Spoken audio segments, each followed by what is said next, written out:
Okay. For this first, Hoagie. I think I know what this one is because it has. I think there's an old Chris Farley SNL song with it in it. It's a sandwich, right? But I don't Yes. know what kind. It's just I don't know if it's like a deli or So it's essentially like a sub sandwich. Like okay. everywhere else, I think they call it like grinders up like a little bit more Oh, modern. It's like a long roll, deli meat, cheese, sauce, peppers. For me, it's just like a sandwich, but I guess for the rest of yeah. the country, yeah, it is like that specific like deli sandwich, but on like a long roll. So would Um, you would you call like a peanut butter and jelly sandwich a hoagie or no? no. Because okay. Oh, No, so it's definitely like deli meat and cheese. okay. And I actually was curious to know where this term came from because I didn't realize that the rest of the country didn't use this. And they say that it originated from the Italian immigrants that used to work in the Philadelphia Naval Yard. And the Naval Yard was apparently called Hog Island. So the workers and the sandwich that they loved were called hoggies. And then I guess over the years, it became hoagies. Um, Okay. I think if you're in Philly, you're pronouncing it hoagie, but where I am, I just call it a hoagie. So, okay, I did not know the thing about the grinder. I didn't realize that hoagies and grinders were the same thing. I think they are. Now I'm worried that they might not be, but I remember having cousins from Massachusetts who said, "Oh no, we call that a grinder." Okay. Okay. Huh. All right. Dippy eggs. I've I have two guesses. One, like whenever you like color the eggs at Easter, like when you Oh, like dip them on the ring and like color them or like do any designs, or I'm assuming just how you eat them, so like a soft boiled egg. yes, it is Okay. just a soft-boiled egg. I actually love the idea of calling those Easter eggs Dippy eggs, but just a soft-boiled egg over easy, and then you're like dipping toast in it essentially. Do you count it if it's like okay, so once over easy, so it's like a fried egg or a boiled egg? A fried egg, and it's got to Okay. be like, but it's got to be like juicy. Like it's got to be dippy. Juicy might not be the right term, but you've got to be able to dip. Okay. That makes sense. Um, Youse? Uh, It's pronounced um, use. use. hmm Oh, I spelled this way, no idea. Absolutely no guess. So I'm surprised to hear you say that because I kind of thought it was maybe more than just a PA thing, but apparently, maybe I think they maybe use it in New York as well. But it is just the plural of you. Um, Oh, the SE threw me. If you would yeah, have just had like use with the S, because I was like, oh, Youse.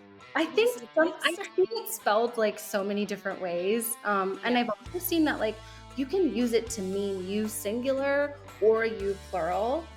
Oh, Um, it's like you guys, and it's only the eastern part of PA. So okay. Eastern PA and Western PA are two different worlds, totally. Like the culture, the terms that we use. So I heard use a lot growing up, being from the eastern part of the state. Okay, gotcha. All right. Yeah, I'm only familiar slightly with Pittsburgh. So, for number 4, I think I know.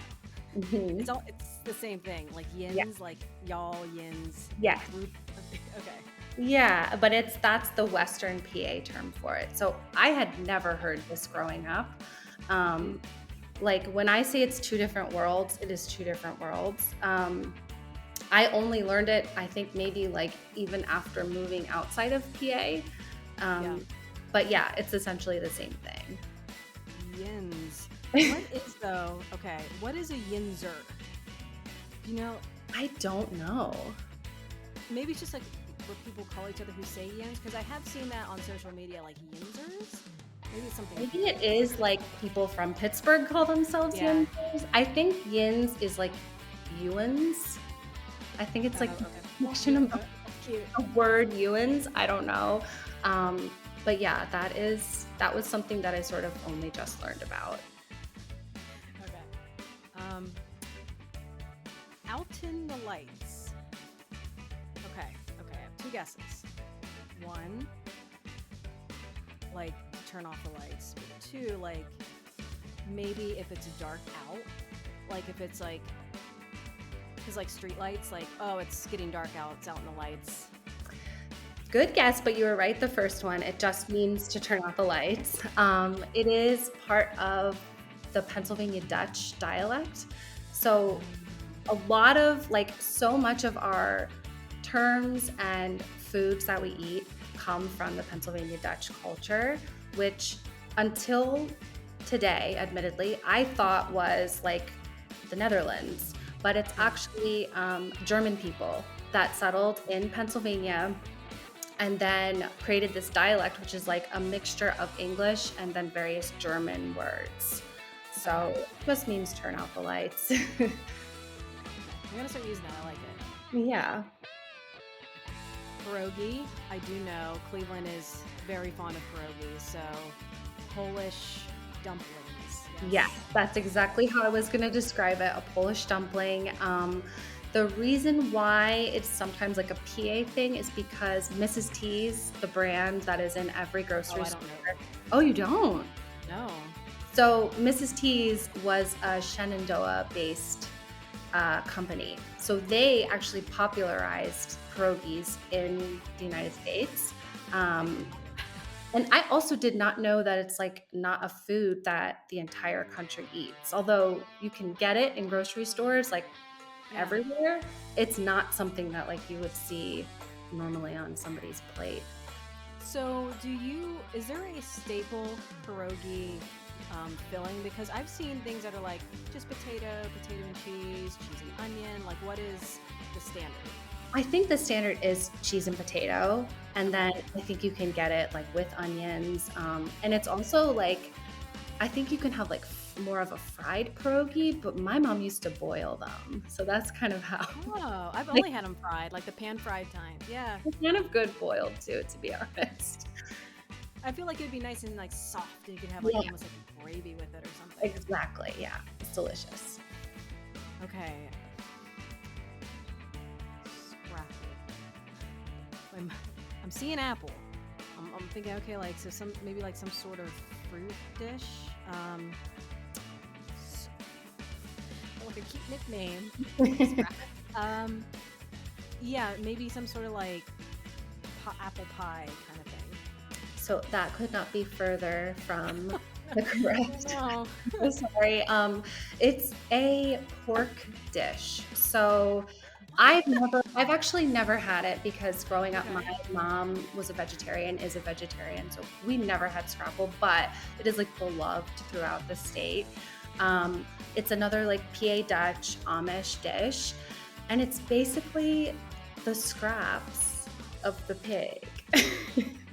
Oh no, it was a cute word. When you were saying cute, I was like, oh, Sarah, you're about to be really sad. Yeah, it's the scraps. It's the trimmings that's left over from the animal, and then it's mashed together into like a type of loaf. So yeah, I've never had it, but it's like a staple at like county fairs, and typically. So is it like eaten like a meatloaf, where you're just like eating straight meat, or is it like a sandwich kind of thing? So typically it's like a breakfast item. So in place of like a sausage or like a sausage patty, you would have like a slab, a piece of Scrapple. Yeah. It might be similar to Geta then, because in Cincinnati they have it's kind of some sort of sausage. Okay, yeah. Yeah, I think it's kind of similar. Yeah. Okay, not fruit, noted. No. Gum band.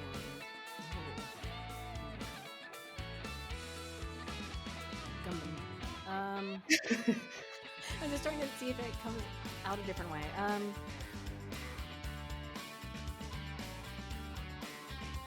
Your lips? You're overthinking. It's just a rubber band. It just means rubber band. Yeah. But it's another one of those terms that like it's a Western PA thing. like Pittsburgh area. I had never heard the term gum band, but my So mom. like rubber gum. Well, Yeah, okay. exactly. Gotcha. Yeah, I yeah. was thinking like chewing gum and like, oh, maybe it's Something that mouth related. rubber. No, just a rubber band. Okay. Shoofly pie. I have heard of this term. I thought it was like a rhetorical sort of situation. Like, I don't know if it's an actual item. It is. Oh, okay. So it Oh, is gosh. actual pie, even if you can believe it. Okay, I don't even know if it's savory or sweet. I'm guessing It is sweet. Yes, Okay. it's like molasses pie. no. You better watch it. People love shoofly pie. Uh-oh. It's another like staple. Like, I mean, we'd see them in grocery stores all the time. We didn't have them as much, but it's like a sweet molasses with like cinnamon and nutmeg. So it's like a little bit spicy too. Like has a little bit of spice to Is it. it like thick molasses? Like, Yeah. when I'm thinking, oh man, I don't think I could do that. Yeah. It's a lot. No. Definitely a lot. Yeah. Okay. Jawn. Um, a name? Is it just the name Jawn? It is not just the name Jawn. I'm doing terrible.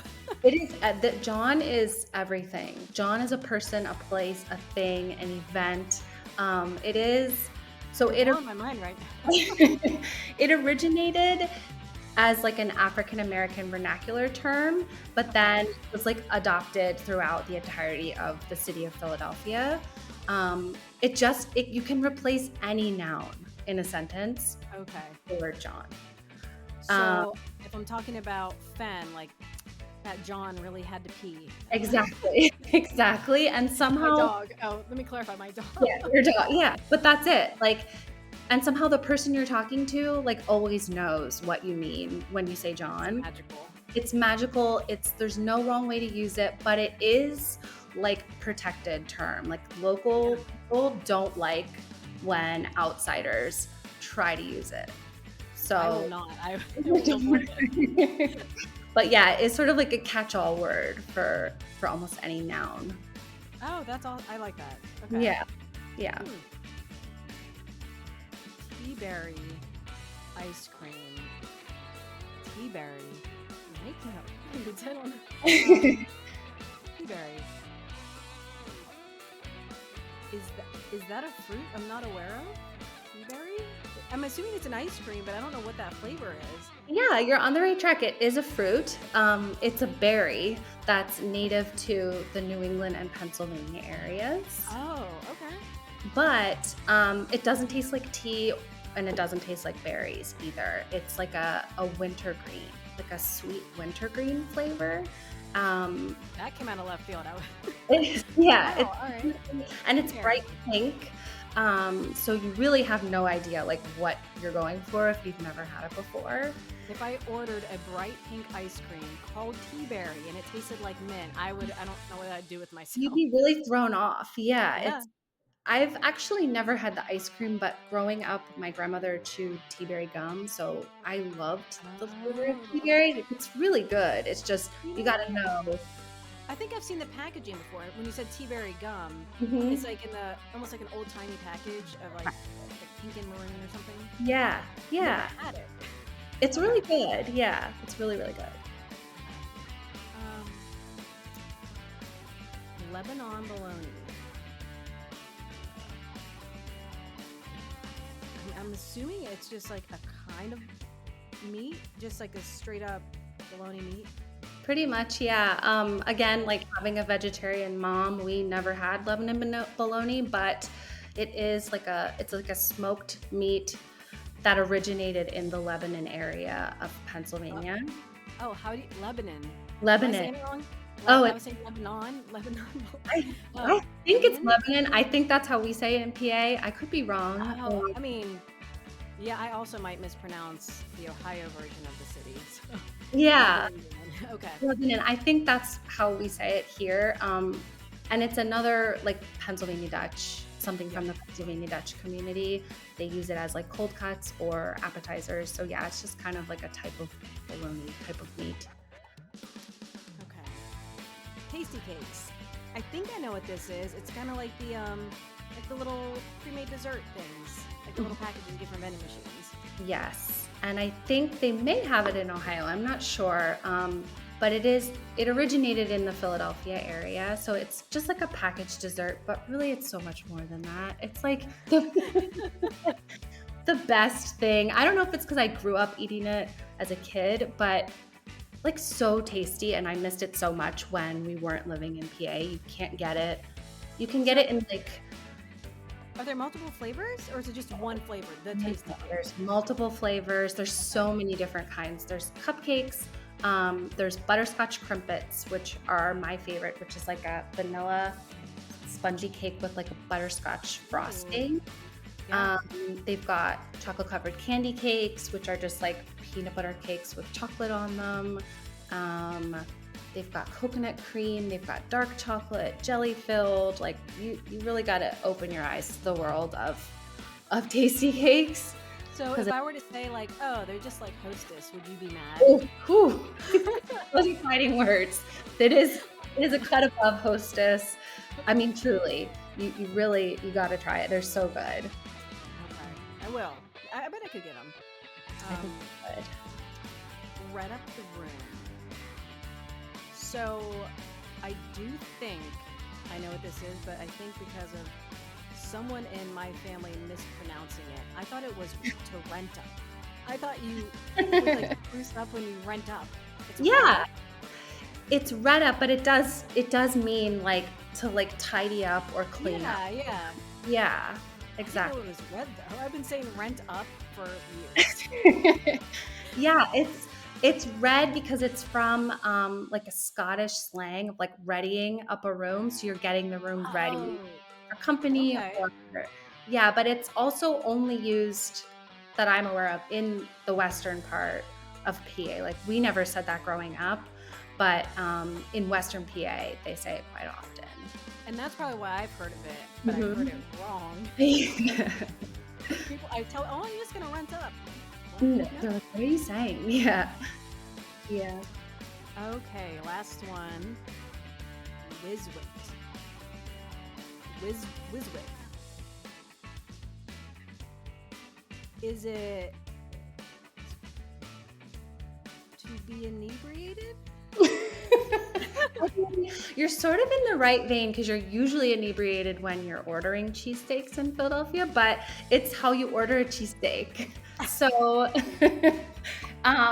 so really, I think it's like there's many different ways you can order it, but a whiz wit would mean you're ordering the cheesesteak with cheese whiz and onions. Oh. So I don't know why, but wit or without is onions or without onions.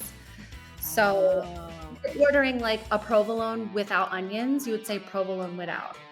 Because when you're in that line for those cheesesteaks, those people behind the counter do not have time for you to say a full sentence. You've got to just say, you're scaring me. I want to order one at one point, but it is scary. It is scary and it is intimidating, and you just better know what you want because they really are not. Nobody in Philadelphia really has time. So is it all Philly places that have cheesesteaks, or are there specific stores where it's like iconic, you go to these stores, or is it anywhere? So I actually was curious because I thought it was like, this is how Philadelphians order their cheesesteaks. But then when I was doing some research, there was sort of like a little bit of an argument whether or not it's native Philadelphians that do this. But then some native Philadelphians say, oh, you'll spot a tourist if you order it. So I think for me, when I lived in Philly, that's the way I ordered it. And I'm a Cheese Whiz girl all the way, but that's another argument, like provolone or Cheese Whiz. I didn't realize they put Cheese Whiz on cheesesteak sandwiches. Oh my goodness. Really? Yeah. Wow. It's a delicacy. It's very, very good. Okay, I mean, I enjoy a Cheese Whiz every now and then, but I just didn't realize that. I thought it was only provolone. That was the only time. I think that's like how you're supposed to order a cheesesteak. I Ah. think cheesesteak purists probably provolone is what you're supposed. Like my husband's a chef; he's provolone all the way. But I'm a toothless girly till I die. Well, if I go to Philly and I'm ordering a sandwich, I'm gonna order it the way you do because I need to experience this, and I Yeah. want to be able to say it. And they're just gonna be like, "Oh, tourist, get out of here."